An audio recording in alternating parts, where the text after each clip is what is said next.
आपण पाहत आहात सुपरफास्ट 24 तास न्यूज, बातम्यांचा खरा वेग. रद्द करण्यामागचं मुख्य कारण म्हणजे असं की हा बाह्यवळण रस्त्याची मुळात आवश्यकता नाही. कारण की रेल्वेकडे सुरुवातीपासून जो ट्रॅक आहे खालचा रेल्वे ट्रॅक, तिथं ऑलरेडी एक उड्डाण पूल 165 कोटीचा आज मंजूर झालेला आहे. 165 कोटीचा उड्डाण पूल मंजूर झालेला असताना आणि तिथं रेल्वेची मुबलक जागा उपलब्ध आहे, तिथून 2 ट्रॅक जाऊ शकतात. आणि पण बाह्यवळण फक्त 5 ते 5.5 किलोमीटर गंगाखेड शहराच्या नागरी वस्तीमधून हा रस्ता जात आहे. त्यामुळे आमचा हा रस्ता रद्द होण्यासाठी आमचा विरोध आहे.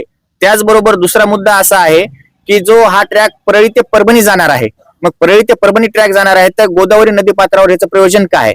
तिथून पुढे हा डबल ट्रॅक कसा न्यायचा? कारण की गोदावरी नदी पात्रावर जो रेल्वेचा पूल आहे तो पूल इंग्रज काळाचा पूल आहे, इंग्रज काळामधला, आणि त्याची व्हॅलिडिटी आता संपत आलेली आहे. मग ते पुढे कसं नेणार आहेत? मग ह्या जर तिथं पूल होण्यासाठी किंवा काही उपलब्ध करण्यासाठी 5 ते 10 वर्षाचा काळ जाण्याची शक्यता आहे.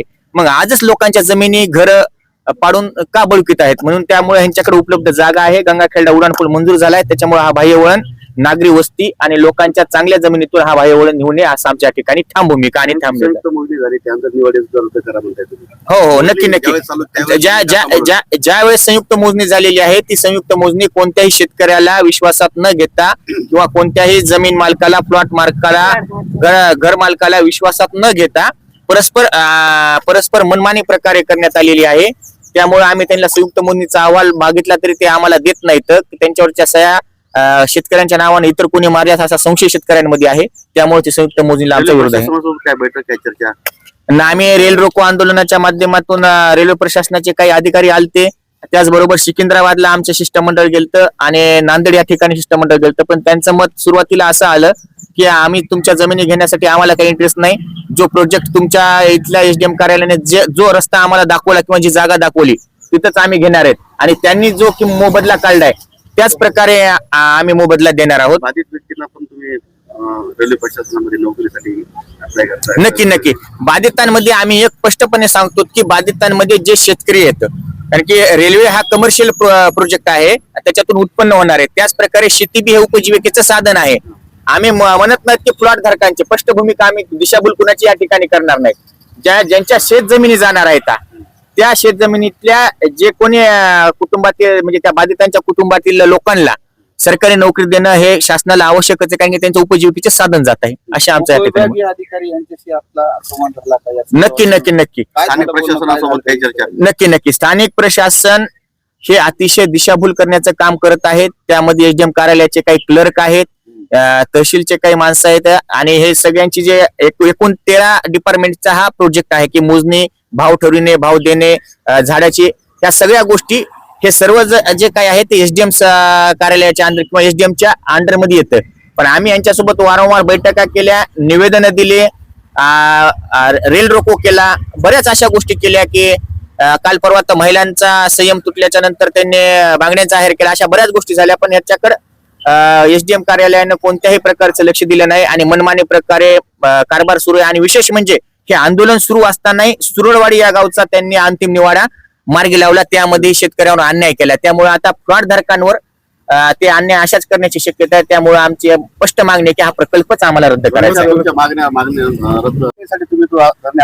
आम्ही हे प्रकरण आहे रेल्वे रोको म्हणजे आम्हाला जमीनच द्यायची नाही, आम्हाला कवड्या द्यायची नाही. आता आमच्या भाऊला नेलं, इथून नेलं खांद्यावर हात टाकून, मध्ये धमकी दिली की तू हे तुझ्यामुळे व्हालंय.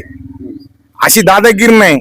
आम्हाला टाइम पडली ना, आम्ही अत्याचार म्हणजे आम्ही मरावी तयार आहोत, पण जमीन खराब उचलू देणार नाही. ज्यावेळेस मोजणी होऊ लागली त्यावेळेस तुम्ही काय विरोध केला? आम्हाला माहित नाही ना. आम्हाला म्हणले 10 पट 20 पट पैसे देतो म्हणले. चर्चा केली नाही आमच्यासोबत काहीच केलं नाही, काहीच केलं नाही. मनानच केलेलं आहे त्यांनी. काही नोटीस आली तर आम्हाला माहितच नाही नोटीस. आम्हाला म्हणले आता काल म्हणले नोटीस घ्या, पैसे घ्या. पैसे भेटले सर, माझं 2 एकर जमीन चाललंय, 2,500 रुपये स्क्वेअर फूट भाव आहे मोवा. मला द्याल 22 लाख रुपये. 22 मान्यच नाही हो सर. आत्महत्या करीन झाडाचे. आता बोलायला गेलं तर आपलं तोंड मला तोड नाही बोला येत. कैक नातेवाईकाला 6.5 कोटी रुपये. माझ्या जमिनीचं अंतर किती आहे? त्या जमिनीचं माझ्या 300 मीटर. आता एटीएम साहेबाच्या 6.5 कोटी आणि मला 22 लाख आणि त्याच्या झाडाला 39 आणि मला 97 रुपये. झाडा भेटते का रूप तरी? एवढा अन्याय केला वेळ टाकून आई शपथ ह्याला बदली नाही हे याला कार्यरत एसडीएम साहेब आहेत. मग कोण आहे हो? आता तुमचं आमचं काम आहे का होई? हे तुमचं आमचं काम आहे का? सगळ्या टाकून हेच आहे. मी तर कलेक्टर साहेबाला म्हणलं ह्यानं लय माल आणलाय ह्याच्याकडे बघा, ह्याच्याकडे नाही तर मी ह्याला तर बाहेरच निघू देणार नाही. त्याने एवढा पोलीस फोर्स लावला का? रेल्वे प्रशासन आणि हे एसडीएम साहेब त्यांची काय बघत आहे असं वाटतं. आणि मग अहो आम्ही सिकंदराबादला गेलो, नांदेड डिव्हिजनला गेलो. ही जमीन कोण घेऊन घेते हो? केंद्र सरकार घेते, राज्य सरकारला सांगते ना ही जमीन घेऊन द्या आम्हाला, ही एवढा आम्हाला जमीन ऍक्वायर करा. यस. आणि कलेक्टर साहेब कुणाला सांगते? एटीएम साहेबाला. मग भाव कुणाचं काढायचं काम आहे? भाव कुणाचं काढायचं? अहो एटीएम साहेबाचं घेऊ. मग हे ना भाव एक सारखाच काढला असता साहेबानं त्याच्या मेवणे नातेवाईक केला आणि हे सरसकट दिला असता. बापू म्हणले तसं आम्हाला मान्य होतं. आता मला सांगा एवढं आत्महत्या नाही तर काय करावं? जमिनीचा मोबदला देत असताना जवळच्या पाहुण्यांना त्यांनी फेवर मध्ये घेऊन त्यांना यस यस. आणि त्यांनी रजिस्ट्री कवा केली? असा आरोप आहे का तुमचा? 100% हो. आयुष्य 100. आणि त्याची रजिस्ट्री कवा झाल्या 2 महिन्याखाली. त्याच्यात नातेवाईक घरच्या घरी रजिस्ट्री केल्या 50 लाख रुपये एकर. म्हणजे ते काय असं ते आता जवळ डबल भाव. हा तुमच्या सहकार्यांना प्रशासन मध्ये बोलवते, झापाझाप्या करते, दबाव टाकते, काय वाटतं तुम्हाला? कोण दबाव टाकते? अबाकडे पेटून न राव. आयुष्य धक्का तर लागला ना. कोण दबाव टाकते? प्रशासनावर कोणाचा दबाव आहे नेमका? आता ते हे आपले आपले काय म्हणते ते एडीएम साहेब याच्या हातनं हे संरक्षण हे द्याले. आता पोलीस संरक्षण घ्यावं लागेल ना त्याले. आमच्या भाऊला तर काय झालं तर मारा गावाकडे पेटून ना मी.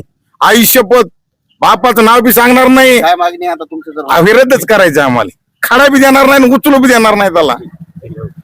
तुम्हाला की विश्वासात आमच्या येतं नाही? कशातच नाही, विश्वासात नाही, आम्हाला नोटीस नाही की आम्हाला बोलवलं नाही. तुमची एकूण किती जागा चालली? माझं फलाट आहे 265 मध्ये 30/42चा फलाट आहे. हा. ठीक आहे. आता काय मागणी काय मग तुमच्या? मागणी काही नाही, मला द्यायचंच नाही.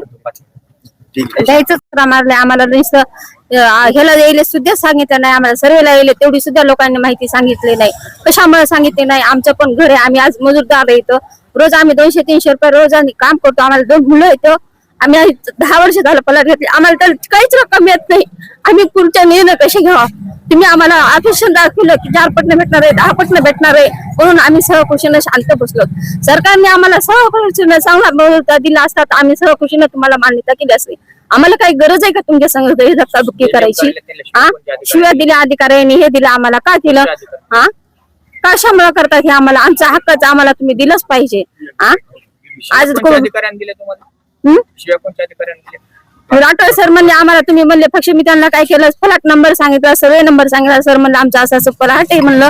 तर ते म्हणले पहिले तुम्ही तुमचे कागदपत्र आणा, त्यावेळेस तुम्हाला सगळी माहिती मिळायला जाईल म्हणले. तेवढं आम्ही तुम्हाला काहीच देऊ शकत नाही. मी सरांकडे डबलच्या वेळेस गेले, सरांना सांगितलं, कागदपत्र दाखवले. सर म्हणले की तुम्हाला 4 पटणे ह्याचा पैसा भेटणार आहे म्हणून आम्ही शांत बसलेला आहे सर. हा, आज आम्हाला काहीच भेटत नाहीये. मग आम्ही कसं करावं? आम्हाला 2 लेकरं आहे. आम्ही कुणी बी झालं, तुम्ही झालं का आम्ही झालो, आम्ही लेकरा बाळांसाठीच केलं ना. आम्हाला 10 रुपये जास्त भेटावं म्हणून. हा, कसं आहे हे पूर्ण प्रशासन कोणाच्या तरी दबावाखाली चाललं असा आमचा निष्कर्ष निघालेला आहे. कोणाच्या दबावाखाली चाललं? मतदाबाब. त्याचं कारण असं आहे की यामध्ये जो बाह्य वळण चाललेलं आहे यामध्ये त्यांना गडगंज संपत्ती मिळवायची आहे, जेणेकरून जेवढे लाभधारक, मग प्लॉट लाभधारक असेल, घर बांधलेले मालक लाभधारक असतील किंवा शेतीवाले असतील, या सर्वांच्या संसारावर वरवंटा फिरवून स्वतःची पोळी भाजविण्यासाठी त्यांनी हा जाणून बुजून हा प्लॅन्ट आणला असा माझा समज आहे. त्याचं कारण एक आणखीन, आणि ते होण्यासाठी एसडीएम साहेबाकडून पोलीस प्रशासनाला पुढे करून आमच्यावर दबाव टाकण्याचं काम चालू आहे. आता काँग्रेस आमचे योगेश फडणवीस जे सांगितलं की बाबा मला एकट्याला गोड बोलून नेलं, त्याच्यावर दबाव टाकण्याचं षडयंत्र केलंय. मला पोलीस यंत्रणेला आणि या शासकीय यंत्रणेला म्हणजे एसडीएम साहेबाला सांगायचंय, तुम्ही जर आमच्या एका कार्यकर्त्यावर असा दबाव टाकण्याचं काम करीत असताल तर होणाऱ्या प्रसंगाला किंवा होणाऱ्या या नाजुरी कुठला कार्यक्रम असो त्याला सर्व उद्रेकाला तुम्ही सर्व जबाबदार राहतील.